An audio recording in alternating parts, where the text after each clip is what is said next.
Brazil محفوظ رہے گا. اب برازیل ابھی نہیں نہ ادھر نہ ہے, ابھی دور ہے, اور وہ ابھی برازیل کی طرف نہیں جائے گا. برکس کو وہ کرے گا بٹ ناٹ امیڈیٹلی. یہ اس کے امیڈیٹ آبجیکٹیوز ہیں. آفٹر ایران دین گرین لینڈ. اب گرین لینڈ جو ہے that is next on the target after Iran. اب گرین لینڈ اتنا آسانی سے مسئلہ حل نہیں ہونا, اس کی وجہ یہ ہے, مگر وہ کرے گا حل, وہ کرے گا مگر اٹ ول ٹیک ٹائم. حل کیا ہے اس کا؟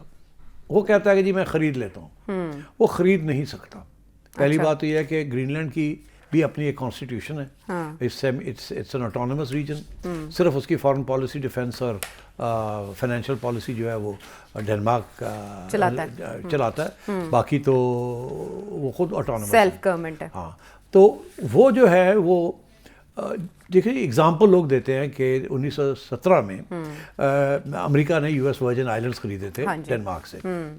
وہ group of 3 islands and about 50 small inlets and outlets, وہ انہوں نے $25 ملین کے میرا خیال ہے اس وقت کے خریدے تھے, جو آج کل کے حساب سے کوئی $600 ملین بنتے ہیں. اور وہ انہوں نے 1917 میں لیے تھے اور خریدے تھے. اچھا, وہ اس وقت کوئی آئین نہیں تھی ان آئلینڈس کی, وہ خرید و فروخت ہو سکتی تھی. اور اس لیے کیا تھا کہ ان کو ڈر تھا امریکہ کو کہ جرمنی جس واز دی ورلڈ وار 1 کی طرف جا رہے تھے, اور Germany was the main attacker. ان کا خیال تھا کہ یہ جرمنی جب اٹیک کرے گا تو ڈنمارک کو سیز کر لے گا, اور اس کے بعد یہ آئلینڈ سیز کر لے گا. یہ آئلینڈز بڑے کرٹیکل تھے for America and for Denmark, because یہ آئلینڈس میں ملٹری بیسز اگر بن جاتے تو ساری جو فلو آف ٹریفک ہے وہ رک جاتی, وہ کنٹرول میں آ جاتی.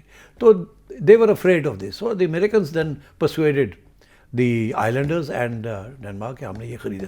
تو ان کو خرید لیا تھا بیکاز اس وقت کوئی کانسٹیٹیوشنل رکاوٹیں نہیں تھیں. You could do something like this. انہوں نے الاسکا بھی روس سے خریدا تھا, آپ کو یاد ہوگا. جی بالکل, تو اس وقت یہ اس قسم کی چیزیں نہیں تھیں. مگر اس کے بعد جب گرین لینڈ کی باری آئی ہے تو سچویشن فرق ہو گئی ہے. گرین لینڈ جو ہے اس کی جو ایک ہی طریقہ ہے کہ گرین لینڈ جو ہے یہ امریکہ کے حوالے ہو جائے. پہلا طریقہ تو یہ ہے کہ آئین کے مطابق گرین لینڈ نے پہلے اپنی پارلیمنٹ, ان کی اپنی پارلیمنٹ ہے, اس پارلیمنٹ کے اندر ووٹ لینا ہے کہ ہم ڈنمارک کو چھوڑنا چاہتے ہیں, آزاد ہونا چاہتے ہیں. اچھا, پہلے وہ ڈنمارک سے آزاد ہوں گے. ٹھیک ہے. اور اس آزادی کے لیے انہیں اپنے آئین کے اندر یہ کانسٹیٹیوشنل امینڈمنٹ کرنی پڑے گی کہ ہم آزاد ہونا چاہتے ہیں. پارلیمنٹ کے اندر آزادی جیتنی پڑے گی.